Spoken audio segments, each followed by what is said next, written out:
अस्सलाम वालेकुम my YouTube family, कैसी हैं? ठीक है, उम्मीद है सब ठीक होंगे। हम आ चुके हैं अपने घर और आज तो इतने खिलारे हैं 2-3 दिन 4 दिन घर में नहीं थे तो बुरा हाल घर का हुआ है। कुछ हमने खुद रात को आके डाल दिया, तो फिर तो सो ही गए थे, रात को लेट आए थे। गुलफाम नाश्ता कर रहे हैं।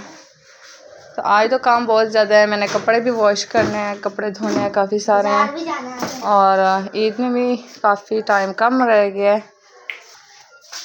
हमने कुछ भी नहीं लिया, अभी बाज़ार जाना है, मैंने बहुत काम करना है। तो इंशाल्लाह फिर मुलाकात होगी हमारी, ठीक है।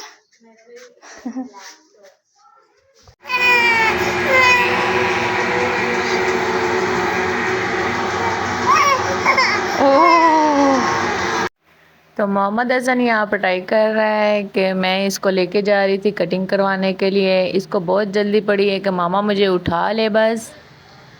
तो इसको और गुलफाम को मैंने बिठा दिया था कि कटिंग करवा लेना, मैं ज़रा बाज़ार से होकर आती हूँ। दोनों बैठ गए थे। मैं समझ रही थी कि मोहम्मद हसन नहीं बैठेगा, ये तंग करेगा, रोएगा, लेकिन ये बहुत आराम से बैठा हुआ था। जब मैं आई थी इसकी कटिंग हो चुकी थी और फिर बस थोड़ी सी रह गई थी, तो इसको लेके फिर मैं घर चली गई और गुलफाम को मैंने कहा है कि आप अब खुद करवा के आ जाना। बाद में रश बहुत ज़्यादा हो जाता है और बहुत वेट करना पड़ता है। तो हम जा रहे थे तो मोहम्मद हसन रास्ते में ही रुक गया। मैं थक गई तो इसको मैंने उतार दिया तो ये रुक ही गया, चिड़ियों का घोंसला देखने लग गया और फिर खुद ही रवाना हो गया। दौड़े लगा रहे हैं माशाल्लाह, शुक्र है ये चलने लग गया, वरना ये तो गोद से नहीं उतरता था और मुझसे तो बच्चे नहीं उठाए जाते। मोहम्मद हसन मेरे साथ कपड़े धुला रहे हैं भाई। इसको पता है कि मम्मा नहीं धो सकती, मैं धुलवा दूँ साथ। और बहुत खुश हो रहा था ये। इसको वैसे ही मैंने नहलाना था तो मैंने कहा चलो 2 हाथ मार लिए मेरे साथ, फिर इसको नहला के तो सुला दूंगी आराम से, तो मैं अपने काम कर लूँगी। ये बार बार इसमें गिर ही जा रहा था टब में। एंड मोहम्मद हसन सो ही गए हैं, बहुत मुश्किल से आज सोए हैं। 2-3 मरतबा इसको मैंने झूले में डाला है और फिर निकाला, ये नहीं सो रहा था। तो काम भी काफ़ी हो चुके थे, कपड़े मैंने धो लिए थे और ये अब ड्राई हो गए हैं, तो इनको अब मैं रखूँगी अपनी अपनी जगह पर। तो मोहम्मद हसन यहाँ मेकअप कर रहे हैं, अपना लोशन वगैरह लगा रहे हैं क्योंकि इसने बाजार जाना है।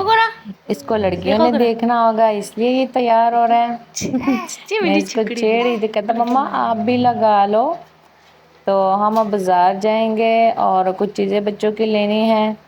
यहाँ वेट हो रहा था इनके बाबा का कि वो हमें छोड़ के आए, और मोहम्मद हसन यहाँ भी उतर गए कि मुझे छोड़ो, मैं बस फिरूँ खुद ही। बाज़ार में बहुत ज़्यादा रश था और इनको ऐनक पसंद आ गई जन्नत गुलफाम को, तो इनके लिए मैंने वो ले ली। और गुलफाम के शूज़ लेने थे वो ले लिए, कपड़े लेने थे वो भी लिए, और अभी भी कुछ चीज़ें रह गई थी। यहाँ मेकअप पे सेल लगी हुई थी 100 रुपए की, तो मैं भी खड़ी हो गई। मैंने बस 2-3 चीज़ें ली, ज़्यादा नहीं ली क्योंकि रश बहुत ज़्यादा था और बच्चे तंग हो रहे थे। तो बस जो ले लिया वो ले लिया, काफ़ी कुछ रह भी गया था तो वो अब मैं सुबह जाके लेकर आऊँगी। अभी तो 2 दिन है ईद में, तो बच्चे भी काफ़ी थक चुके थे और भूख प्यास भी लग चुकी थी। हम जल्दी जल्दी बाज़ार से निकलने की कर रहे थे, बहुत ज़्यादा रश था। मैं तो एक मरतबा गिरने लगी थी मोहम्मद हसन के साथ, लेकिन बच गई। तो शुक्र है हम बाज़ार से निकल ही आए। तो साथ ही खाने पीने के लिए जगह थी, वहाँ बैठ गए क्योंकि हमने भटूरे खाने थे। पहले तो हमने पानी वगैरह पिया और मोहम्मद हसन को भी बहुत प्यास लगी हुई थी। उसके बाद हमने पेट पूजा कर ली। इनके भटूरे बहुत मज़ेदार थे, जो हमने रात को खाए थे वो नहीं मज़ेदार, ये मज़ेदार थे। और हमने एक मंगवा के फिर एक और मंगवा लिया था। बच्चों ने तो खैर बर्गर शौरमा मंगवा लिए थे। मोहम्मद हसन के लिए मैंने शेक मंगवाया था, इसने तो किसी को दिया ही नहीं, अकेला ही पी जा रहा था और एंड इसने अपने आप के ऊपर ही गिरा दिया। सारा कुछ गंदा कर दिया। और बच्चे आज खुश हैं, उनकी मर्ज़ी की चीज़ें उनके लिए मैंने मंगवा दी थी। तो फिर हम घर चले गए, टाइम काफ़ी लेट था तो बच्चे थक चुके थे। जो हमारे चैनल पे नए हो हमारे चैनल को सब्सक्राइब करें, लाइक करें, वीडियो अच्छी लगी तो शेयर कर दिया करें।